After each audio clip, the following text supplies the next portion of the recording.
Jane Austen was born on December 16 of the year 1775 in the Hampshire village of Steventon, England. She was the seventh child in a family of eight.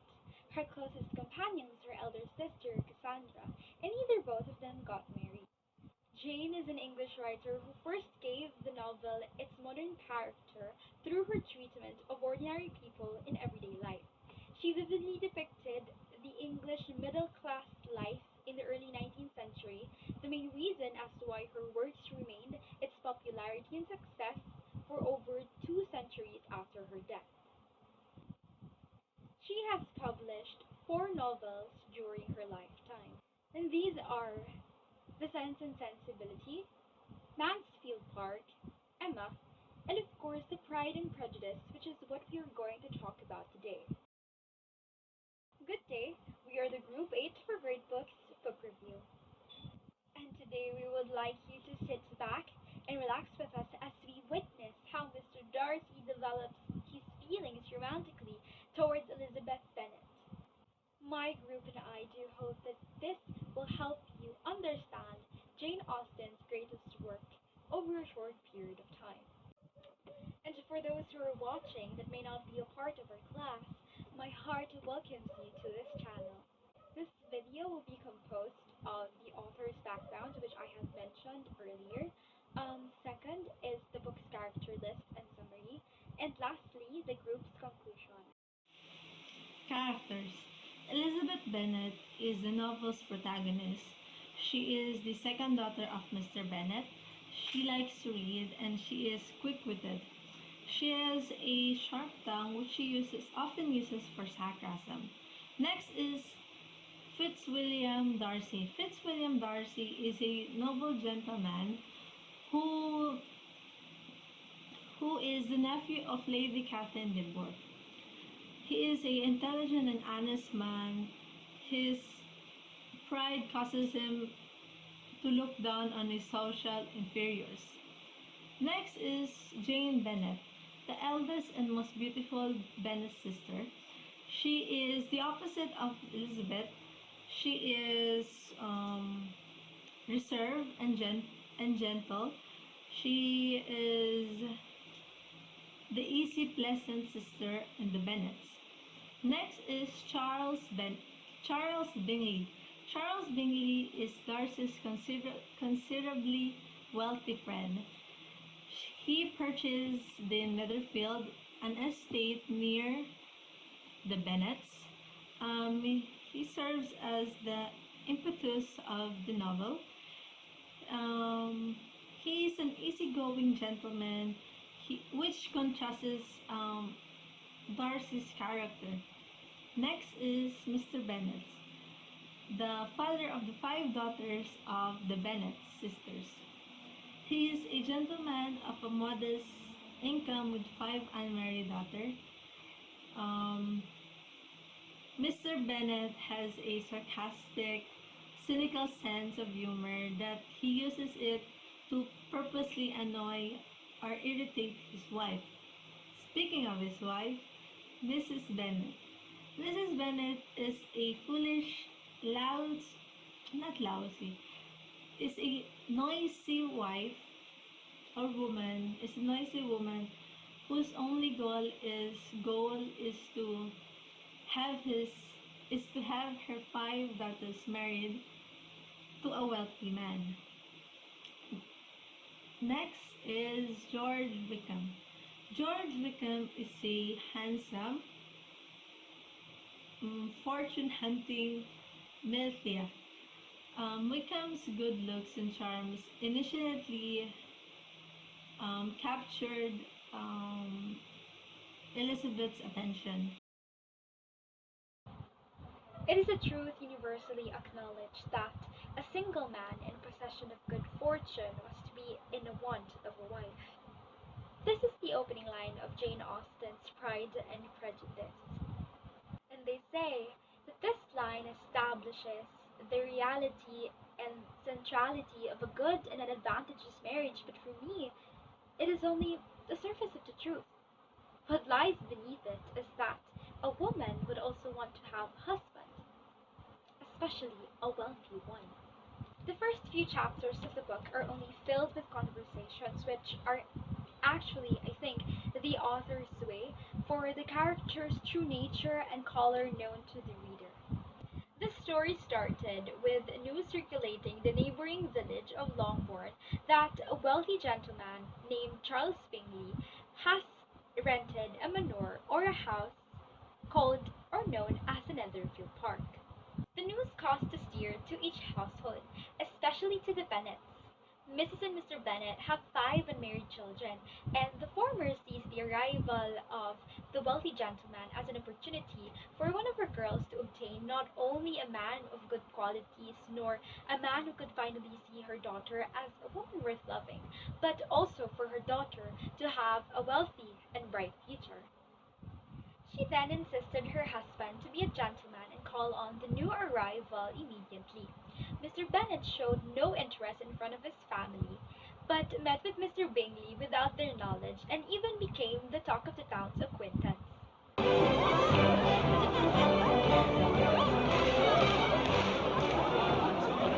Mary? Mr. Bingley, my eldest daughter, you know, Mrs. Bennet, Miss Jane Bennet, Elizabeth, and Miss Mary Bennet. It is a pleasure. I have two others, but they're already dancing. I'm delighted to make your acquaintance. And may I introduce Mr. Darcy of Pemberley in Derbyshire.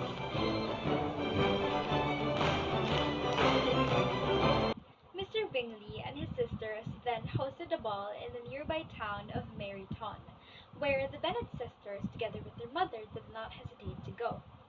That night, the eldest daughter, Jane, dances twice with Mr. Bingley, and Elizabeth even heard Mr. Bingley talking to his close friend Darcy, which has a very different personality than that of Mr. Bingley, said that Jane is the most beautiful creature that put me in so much awe, sana all.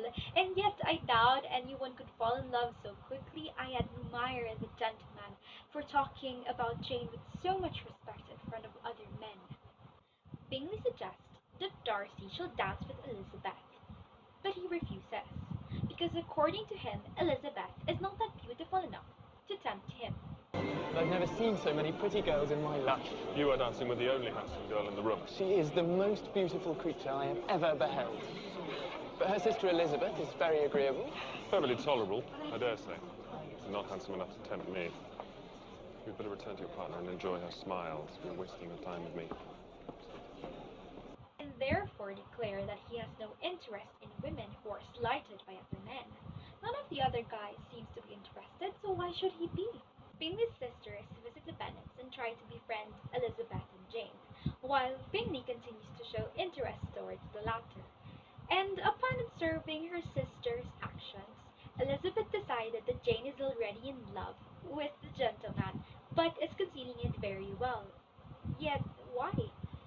Why does Jane need to hide her feelings towards Mr. Bingley? One night, a note arrives inviting Jane to Netherfield Park for a day. Mrs. Bennet sent Jane by a horse knowing that it would rain and that her daughter would need to spend a night at Mr. Bingley's house, which eventually worked. It worked too well. Jane got soaked and ill that she was forced to remain at the manor, and as Elizabeth visits Jane, the latter insists that her sister should stay the night for her. That night, as Elizabeth joins the Bingleys and Darcy, they discuss both of the man's opinions on what an accomplished woman should be composed of. Darcy gave a laundry list of attributes that a woman should possess, which made him look too demanding for Elizabeth. Eliza, unlike Miss Bingley, does not want to live up to Darcy's physical and social requirements of a perfect woman, while Darcy fears that he will give in to the growing attraction he has towards Elizabeth, the main reason as to why he tries to avoid talking to her. Elizabeth attracts him more than he likes without her even trying. At the same day, news arrived that Mr. Collins proposed a marriage to Charlotte Lucas. Charlotte Lucas is actually Elizabeth's friend. Charlotte, Elizabeth was actually shocked to know about the news, especially when she knew that Charlotte accepted the marriage. At that night, Elizabeth went to her sister Jane and sought her comfort after after what happened and after reading the letter. On the next day, a letter again arrived from Miss Bingley. The letter implied that the Bingleys will be staying in London all winter and um, all winter, putting an end to the Bennets' hopes that thinking that Mr. Bingley will return to Netherfield. Elizabeth was very upset to know this news, and and including Mrs. Bennet actually. And so after that, during that day, Mrs. Bennet's brother, Mr. Gardiner, arrived and comes to stay with them. He immediately recognized Jane's sadness and said that if she would like to accompany them back to London, and and Jane was so excited to know, was excited and immediately accepted in the hopes of being able to see Mr. Bingley in London. After Jane and Mr. Gardiner left for London, Jane letters recounts how Miss Bingley was cold towards her during the ball. And after that, the same day, Mr. Collins returned from a visit to his parish wedding with with Miss Charlotte Lucas. Elizabeth immediately told him that she promises that she will pay a visit to Charlotte after their marriage. Um, Mr. Gardiner then sends a letter to Elizabeth, asked Elizabeth about Wickham. Elizabeth replied to Mr. Gardiner that with Mr. Wickham's attention shifted to another girl who is Miss King. Around chapters 27 to 34, Mrs. Gardiner tends to function as the voice of reason in the novel, and her criticism of Wickham counters Elizabeth's unwillingness to question his purposes. Mrs. Gardiner ascribed a mercenary motive to Wickham's interest in Miss King, whereas Elizabeth defends him by asking her aunt what, or the difference of matrimonial affairs between mercenary and prudent motive. This seems fine question, but her aunt can't readily answer it. But in asking the question, Elizabeth seemed to violate her own principles. She herself has already refused Mr. Collins for social advantage, and she so again does in Darcy proposes. It appears that sympathy for Wickham leads to Elizabeth to betray her conscience. For us, Darcy's proposal is the turning point of Pride and Prejudice. Until he asks her to marry him, Elizabeth's main preoccupation with Darcy or Mr. Darcy centers around this life. After the proposal, the novel chronicles slow, steady growth of her love. At the moment, however, Elizabeth's attitude toward Mr. Darcy corresponds to the judgment she has already made about him. She refuses Elizabeth refuses Mr. Darcy because she thinks that he is too arrogant. Part of her first impression of him at the Meryton ball, and because of that role she believes that he played a disinheriting Wickham, and he admitted the role in disrupting the romance between Jane and Mr. Bingley. Because of Elizabeth yields to his prejudices, she has not heard the Darcy side of a story. After reading the next chapters, we observe that Darcy's letter begins a humbling process for both Elizabeth and him, which result in a maturation of each their attitudes toward the other. In Darcy's case, the rejection of his proposals strikes a blow to his pride and compels him to respond to Elizabeth's anger. The result of the letter reveals to Elizabeth how she misjudged both of him and Wickham. With the extent of her mistaken prejudice suddenly apparent, she is humble enough to begin to look at Darcy in a new light. He then wrote demanding more money, which I refused, after which he severed all acquaintance. He came back to see us last summer, at which point he declared passionate love for my sister, whom he tried to persuade to elope with him. She is to inherit £30,000. When it was made clear he would never receive a penny of that inheritance, he disappeared. I will not attempt to convey the depth of Georgiana's despair. She was 15 years old. Lydia receives an invitation from the wife of Colonel Foster to come with the regiment to Brighton. Elizabeth asks Mr. Bennet to stop Lydia from going, but Mr. Bennet thinks that Lydia must take responsibility of her own mistakes. In July, Elizabeth lives on her summer holiday with Mr. and Mrs. Gardiner. Mrs. Gardiner suggests that they visit the estate. Elizabeth agreed to go only when she learns that Darcy will not be there. But as they walk, Darcy suddenly appears. He is very polite. His pride has turned into tenderness.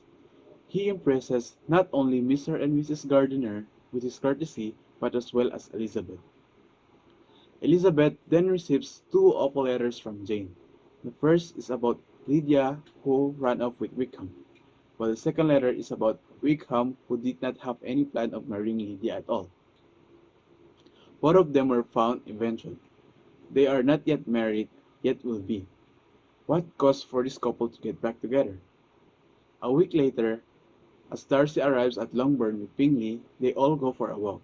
When Elizabeth and Darcy soon find themselves alone, Elizabeth cannot contain her gratitude any longer for all that Darcy suffered and sacrificed for Lydia. Darcy says his feelings for her have not yet changed since his rejected proposal, and asks about her feelings. Elizabeth confessed that her feelings have significantly changed, that causes Darcy to be overwhelmed with so much happiness. Later, Darcy visits Mr. Bennet in private to ask his consent to marry Elizabeth. He is stunned at the proposal and wonders why Elizabeth would marry a man she hates. Elizabeth then explains everything, and in the end, Mr. Bennet was overwhelmed and happily gives his blessings. The story ends with a positive and happy ending. Jane and Bingley purchases a home near Pemberley, and the two older Bennet sisters often visits them. Even Kitty is a frequent visitor. Her character improves under the influence of her two older sisters. Lydia and Wickham are unchanged and constantly ask for money from Lady's family. Elizabeth also grew closer with Georgina Darcy, which is Darcy's sister. After all the twists and turns and many setbacks and misunderstanding in the story, especially between Lizzie and Mr. Darcy, the conclusion to the story is usually a cheerful or a happy one. Jane and Elizabeth fulfill everyone's expectation by getting married to an eligible man in position of undescent fortune. For a long time, this seemed impossible. Darcy was always stuffed with pride and regarding to Elizabeth as his social inferior. For her part, Lizzie was unable to beat her prejudice towards Darcy. But thankfully, they both managed to beat the barriers between them, and now they're set their relationship for a lifetime. So the moral lesson of the story is to be critical on our ways of judging things, person, or events quickly, and having prideful behavior towards other people.